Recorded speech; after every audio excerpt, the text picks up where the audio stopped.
Во время Второй мировой войны на разных фронтах разразилась настоящая архитектурная революция. Именно в это время были построены сотни секретных бункеров, которые стали надежными укрытиями для военных и гражданских лиц. Эти подземные миры проектировались с учетом всех возможных угроз, от бомбежек до химических атак. Работы по строительству бункеров начинались задолго до начала активных военных действий, поскольку страны искали способы защитить свои ресурсы и людей. Первый и самый крупный проект был осуществлен немцами. В Нордхайме, на западе Германии, строилась система бункеров, известная как система Вольфа, которая должна была служить для защиты важнейших военных объектов.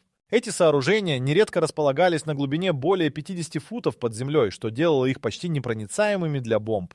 Строительные работы велись в условиях строжайшей секретности. Рабочие часто не знали, для чего именно они возводят эти гигантские конструкции. Тем временем в Великобритании создавались свои подземные укрытия, такие как знаменитый бункер «Кабинет номер 1» в Лондоне. Этот объект стал местом, где принимались важнейшие стратегические решения. Общая длина подземных коридоров превышала 3000 футов, а стены были укреплены стальными плитами, чтобы выдержать даже самые мощные взрывы. Для обеспечения автономности военных командиров здесь были установлены системы вентиляции, освещения и даже запасы продовольствия. На Восточном фронте советские инженеры также не сидели без дела. В Москве построили грандиозный бункер, который мог бы служить укрытием для высшего руководства страны. Одной из особенностей этого сооружения была возможность коммуникации с внешним миром, что было критически важным для управления войсками. Не стоит забывать о том, что многие страны также разрабатывали специальные бункеры для хранения оружия и боеприпасов. Такие хранилища располагались в труднодоступных местах и были тщательно замаскированы, чтобы избежать обнаружения противником. В некоторых случаях для их строительства использовалась даже местность, горные массивы или подводные пещеры, которые становились надежными укрытиями от разведки. Важным аспектом проектирования бункеров было использование новейших технологий того времени. Инженеры применяли армированные бетонные конструкции, которые обеспечивали максимальную защиту. Например, антибликовые технологии позволяли скрыть бункеры от воздушной разведки. Это также было время, когда активно использовались карты и специальные приборы для определения оптимальных мест для строительства. Таким образом, подземные миры, созданные в годы Второй мировой войны, стали не только защитой от врага, но и важной частью стратегического планирования. Каждый из этих бункеров хранил в себе не только технологии своего времени, но и тайны, о которых многие даже не подозревали. Впереди нас ждет погружение в то, как эти бункеры сыграли невероятную роль в военных операциях и что именно скрывалось за их стенами. Бункеры Второй мировой войны не просто защищали от бомбежек и атак противника, они стали важными элементами стратегического планирования. Скрытые под землей, эти сооружения обеспечивали безопасность военных командиров и важных операций, позволяя принимать решения в условиях нарастающей опасности. Для стран, вовлеченных в конфликт, бункеры стали жизненно необходимыми укрытиями, а также центрами управления, где разрабатывались стратегии наступлений и защитных действий. Одним из ярчайших примеров является британский бункер «Кабинет номер 1», расположенный в Лондоне. Этот объект служил не только укрытием, но и местом, где принимались ключевые решения на высшем уровне. Внутри его стен проходили важные совещания, на которых обсуждались планы, способные изменить ход войны. Бункер был оснащен новейшими системами связи, позволяющими поддерживать контакт с войсками на фронте, что было критически важно для координации действий. В то же время в Германии система бункеров, система Вольфа, служила для защиты ключевых военных объектов. Эти сооружения не только прятали высокопрофильные разработки, но и обеспечивали безопасность для высших командиров вермахта. Глубокие подземные конструктивные элементы позволяли скрывать от глаз противника стратегические запасы и центры управления, что обеспечивало дополнительное преимущество на фронте. Советские инженеры также не оставались в стороне. В столице, Москве, был построен огромный бункер для высшего руководства страны. Этот комплекс включал все необходимые системы для автономной работы, включая вентиляцию и запасы продуктов. В условиях боевых действий, когда внешние коммуникации могли быть затруднены, такие бункеры обеспечивали надежную защиту и возможность продолжать управлять войсками, несмотря на внешнюю угрозу. Но бункеры не ограничивались лишь защитой высокопрофильных персон. Многие из них использовались для хранения секретных материалов, включая оружие и боеприпасы. Эти подземные хранилища были спроектированы так, чтобы оставаться незаметными для врага. Строительство таких объектов велось в самых труднодоступных местах, часто в горных районах или даже подводных пещерах. Это помогало избежать разведки и предотвращало возможные атаки. Такой подход требовал от инженеров использования новейших технологий. Армированный бетон стал стандартом, обеспечивая надежную защиту от взрывов.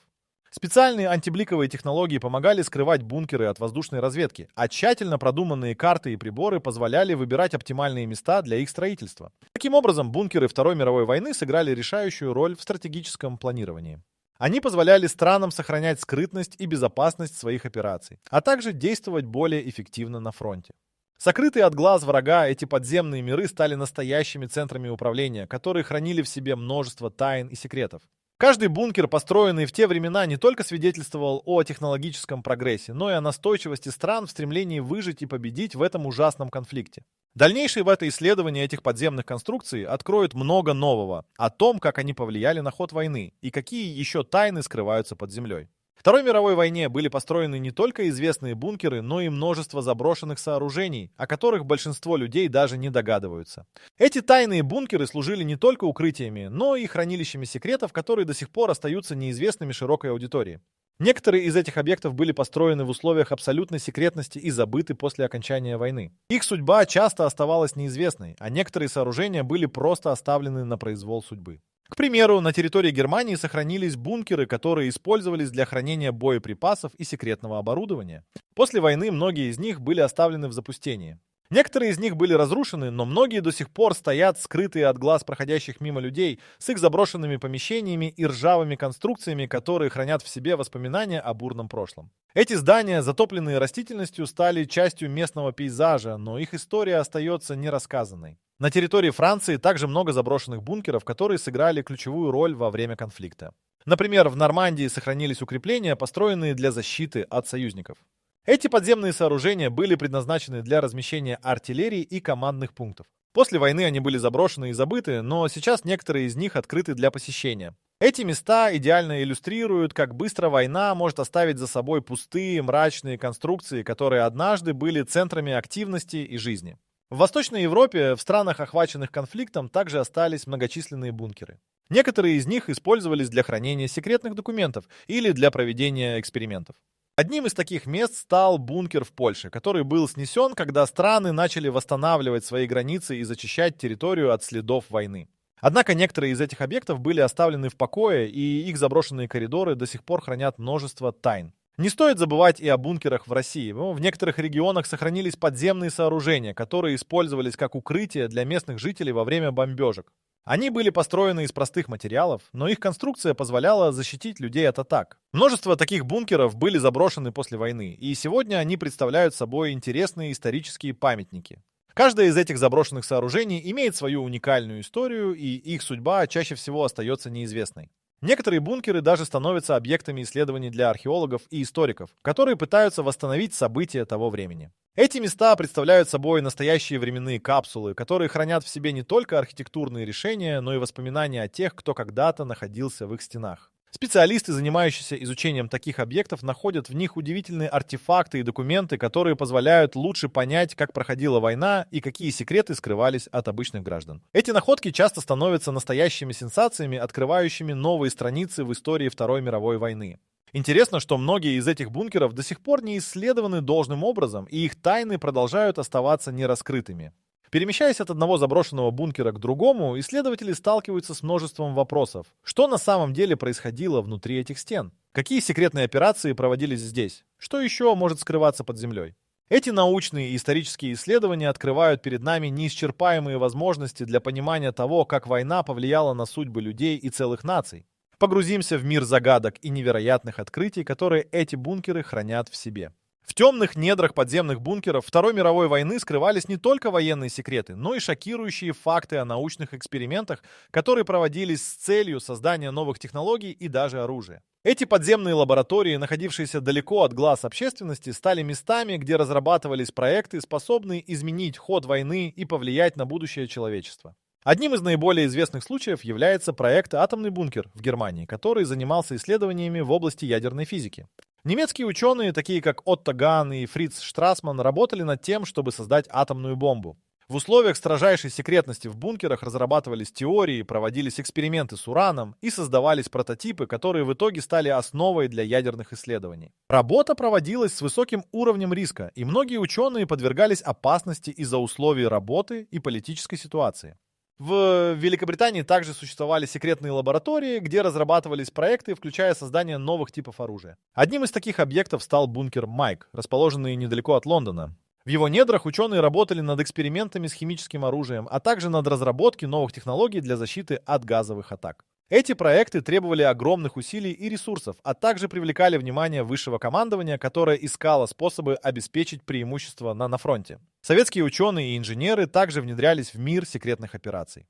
В Москве был построен бункер, где проводились исследования в области радиолокации и связи. Этот объект стал центром разработки новых технологий, которые использовались в военных операциях. Одним из достижений стало создание системы радиосвязи, позволяющей передавать информацию на большие расстояния, что было критически важно для координации действий армии. Внутри бункера работали лучшие умы страны, и их разработки стали основой для дальнейших успехов в области военной технологии. На Западе, в Соединенных Штатах, также существовали секретные лаборатории, где проводились эксперименты с потенциально опасными технологиями. Программа «Манхэттен» стала одной из самых известных, где ученые трудились над созданием атомной бомбы.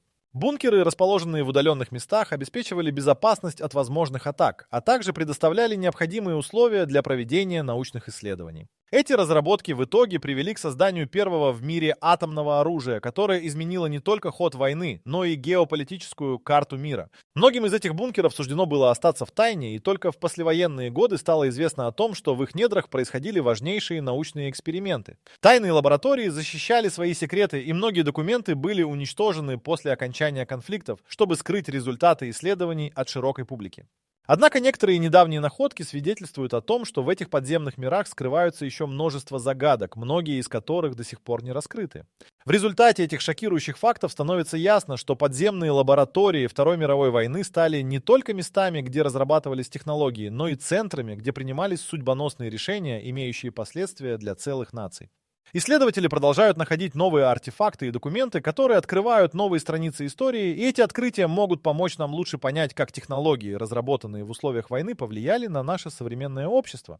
Раскрывая тайны этих подземных лабораторий, мы сталкиваемся с вопросами о том, какие еще секреты скрывает история и что еще может быть обнаружено в тени заброшенных бункеров. В этой мрачной атмосфере исторических событий подземные бункеры Второй мировой войны скрывали не только военные секреты, но и жизни людей, которые работали в этих загадочных сооружениях. Их труд зачастую оставался незамеченным, однако именно они становились ключевыми фигурами в обеспечении безопасности и эффективности военных операций. Каждый из этих неизвестных героев вносил свою лепту в общую победу над врагом, выполняя задачи, которые были не только сложными, но и порой опасными. Многие из работавших в бункерах готовились к этому с юных лет, проходя обучение на специальных курсах. Инженеры, строители и даже медики, но все они были частью огромной машины, созданной для выполнения одной общей цели. В Великобритании, к примеру, в бункере «Кабинет номер 1» трудились высококвалифицированные специалисты, которые обеспечивали работу стратегического центра. Здесь решались судьбы целых наций, и каждый из работников понимал, что их усилия могут повлиять на исход войны. Советские бункеры, такие как те, что были построены в Москве, также требовали от своих работников сильной преданности делу. Специалисты в области связи и радиолокации работали круглосуточно, чтобы обеспечить командование необходимой информацией. В условиях нарастающей опасности и опасности атак их задача заключалась в поддержании постоянной связи с полевыми командирами. В такие моменты ошибки не прощались, и работа должна была быть выполнена безупречно. Кроме технических специалистов, в бункерах находились люди, которые занимались поддержкой морального духа. Психологи и социологи разрабатывали программы, направленные на то, чтобы поддерживать боевой дух военных и сотрудников. Они понимали, как важно сохранять уверенность в победе, особенно когда вокруг бушевала война. В условиях замкнутого пространства и постоянного стресса такие инициативы становились жизненно важными. Работа в бункерах не была легкой. Люди часто сталкивались с нехваткой сна, пищи и нормальных условий жизни. Однако их преданность делу и понимание важности своей работы заставляли их продолжать трудиться даже в самые трудные времена. В некоторых случаях работники даже не знали о том, какие именно операции проводятся в их бункерах, и это добавляло элемент тайны к их еженедельным сменам. Стоит отметить, что среди работников бункеров встречались и молодые люди. Многие из них были призваны в армию на ранних этапах войны, и их опыт работы в бункерах был единственным способом выжить. Эти юные герои часто переносили на себе огромный груз ответственности, и их усилия не оставались незамеченными. В конечном итоге каждый из них стал частью большой истории, которая охватывала десятилетия. По мере окончания войны и последующего восстановления, многие работники бункеров остались в тени, забытые в потоке времени. Их роли в истории не были должным образом оценены, и только сейчас, когда мы изучаем эти подземные сооружения, мы начинаем осознавать, насколько значительными были их усилия. Это было время, когда каждый мог изменить ход событий, и именно эти люди, работавшие в бункерах, стали невидимыми защитниками своих стран. Исследования продолжают выявлять новые факты о тех, кто трудился в этих подземных мирах. Мы находим письма, дневники и воспоминания, которые помогают нам составить полное представление о жизни этих людей. Они были не просто исполнителями приказов, а настоящими героями, которые внесли свой вклад в победу. Их истории, по-моему, это не просто страницы истории, а улики, которые напоминают нам о том, что за любой победой стоят труд и жертвы. Тайны, которые скрывают бункеры, все еще ждут своего раскрытия, и впереди еще много удивительных открытий о тех людях, которые служили в этих укрытиях. В темных недрах подземных бункеров Второй мировой войны скрывались не только военные секреты, но и шокирующие факты о том, какие операции проводились здесь. Эти бункеры стали настоящими центрами для шпионов и разведчиков, где планировались и осуществлялись скрытые действия, которые могли изменить ход войны. Например, в Германии действовала система бункеров, известных как система Вольфа, которые использовались для защиты не только командных пунктов, но и для организации шпионских операций против союзников. В этих подземных сооружениях находились и комнаты для допросов, где шпионы и агенты обрабатывались в целях получения ценной информации. Эффективность этих операций позволяла немцам извлекать полезные сведения о военных планах противника, что часто оказывало решающее влияние на результат сражений. Технологии, используемые в этих бункерах, были на высоте. Специальные устройства и аппаратура позволяли вести прослушку и радиоперехват, что давало немецкому командованию конкурентное преимущество. В то же время на Восточном фронте советские разведчики использовали свои бункеры для тайных операций. Они организовывали вылазки в тыл противника с целью сбора информации и саботажа. Одним из наиболее известных примеров является операция «Ратник», во время которой группа советских агентов проникла в глубокие тыловые районы, чтобы выяснить расположение немецких войск. Бункеры служили им укрытием и местом, где планировались все детали операций. Эти действия поддерживались различными средствами связи, которые обеспечивали постоянный контакт с командованием, находящимся в Москве. На Западе, в Соединенных Штатах, бункеры также использовались для организации тайных операций. Бункер, расположенный на побережье, стал базой для подготовки морских операций, таких как высадка в Нормандии. Здесь проходили обучение группы, которые должны были действовать в тылу врага, собирая информацию и уничтожая стратегически важные объекты противника. Интенсивные тренировки и подготовка в условиях, приближенных к боевым, делали эти операции более эффективными. Великобритания также не оставалась в стороне. В Лондоне, в бункере «Кабинет номер 1» проводились секретные встречи, на которых разрабатывались шпионские стратегии. Здесь принимались решения о направлении шпионов в оккупированные страны, где они собирали информацию о военных действиях и планах врага. Бункер оснащался новейшей техникой для защиты информации, и его стены хранили в себе множество тайн, касающихся операций, которые могли повлиять на исход войны. Среди тех, кто работал в этих бункерах, были не только опытные разведчики, но и молодые люди, только начинавшие свой путь в разведывательном деле. Они проходили обучение и получали практический опыт, которому не было равных. Эти агенты становились невидимыми героями, чьи действия оставались в тени, но последствия их работы ощущались на фронте. Каждый бункер хранил в себе не только секретные операции, но и множество артефактов, документов, карт и других материалов, которые оставались после завершения войны. Эти находки становятся основой для современных исследований и открывают новые страницы истории, когда речь идет о шпионских действиях той эпохи. Некоторые бункеры до сих пор не исследованы, и их тайны ожидают, когда их раскроют, чтобы мир узнал о том, как эти скрытые места влияли на ход войны. Таким образом, бункеры Второй мировой войны стали не только защитой от врага, но и настоящими центрами шпионских операций. Они скрывали в себе множество тайн и секретов, которые до сих пор остаются неизвестными широкой публике.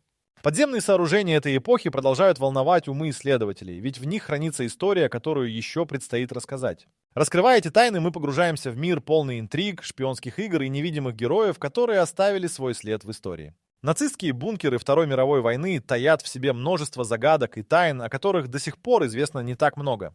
Один из самых известных бункеров, который оставил глубокий след в истории, находился в Берлине и служил личным укрытием Адольфа Гитлера. Этот бункер, известный как фюрер-бункер, был построен в 1941 году и представлял собой сложную систему подземных сооружений, где планировались военные операции и принимались судьбоносные решения. Именно здесь, в последние дни войны, Гитлер совершал свои последние акты отчаяния, и его стены стали свидетелями его падения. Однако не только Гитлер пользовался бункерами. В Германии была развернута масштабная сеть подземных укрытий, известных как система Вольфа, которые использовались для защиты ключевых командных пунктов и организации операций против союзников. Эти бункеры могли быть расположены на глубине до 100 футов под землей и были защищены от бомбежек благодаря своему армированному бетону. Здесь также находились комнаты для допросов, где шпионы и агенты подвергались обработке, чтобы извлечь важную информацию о планах противника. В то же время во Франции действовали свои подземные крепости. Например, в Нормандии в 1943 году были построены бункеры, предназначенные для защиты от высадки союзных войск. Эти сооружения были снабжены современным оружием и служили стратегическими точками, откуда немцы могли отслеживать движение союзников. Бункеры в этом регионе, как и в других местах, часто оставались незамеченными, но их роль в поддержании обороны была крайне важна. На Восточном фронте в Советском Союзе также существовали свои секретные бункеры. В них проводились операции по сбору разведывательной информации о немецких войсках. Один из наиболее известных примеров – бункер в Москве, который использовался для управления военными действиями. Именно здесь разрабатывались планы наступлений и защищающих операций, а также осуществлялась связь с фронтовыми частями. Великобритания, стремясь защитить свои интересы, также построила множество бункеров, среди которых выделялся кабинет номер 1. Этот бункер служил местом для принятия ключевых решений и координации действий на высшем уровне. Удобно расположенный, он позволял быстро реагировать на изменения на фронте и обеспечивал необходимую безопасность для высокопрофильных командиров. Среди множества бункеров, построенных во время войны, выделялись и те, которые использовались для научных исследований. Например, в Германии проводились эксперименты по разработке нового оружия и технологий, которые могли бы изменить ход войны. Эти тайные лаборатории работали под строгой охраной и часто находились в бункерах, где проводились исследования в условиях абсолютной секретности. Тайные операции, проводимые в нацистских бункерах, не ограничивались лишь военной сферой. Существовали проекты, которые касались не только технологий, но и шпионских действий. Нацистские агенты использовали подземные укрытия для подготовки операций по сбору информации, что позволяло им оставаться на шаг впереди противника. Эти шпионские действия нередко изменяли ход сражений и оказывали влияние на стратегию обеих сторон. Таким образом, подземные бункеры нацистов стали не просто укрытиями, а настоящими центрами военной власти и шпионских операций. Они хранили в себе не только секретные материалы и документацию, но и истории о людях, которые трудились над их созданием и использованием. Эти места, полные историй и тайн, до сих пор остаются предметом исследований, и, возможно, в будущем мы узнаем еще больше о том, как они влияли на ход Второй мировой войны и какие секреты еще скрыты под их мощными стенами. Секретные бункеры Второй мировой войны оказали значительное влияние на развитие военных технологий и стратегий, которые используются и сегодня.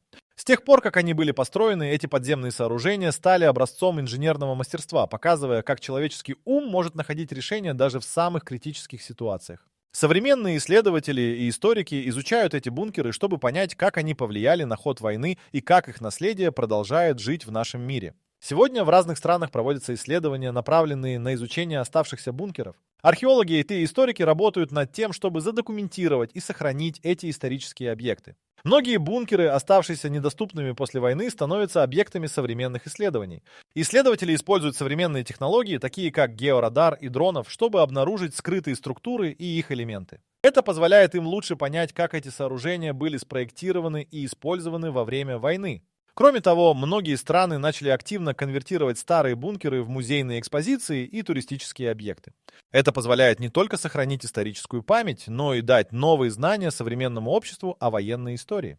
Например, бункер «Кабинет номер 1» в Лондоне стал популярным туристическим направлением, где каждый может узнать о стратегическом планировании Великобритании во время войны. Так, старые бункеры становятся местами, где история оживает, а посетители могут погрузиться в атмосферу того времени.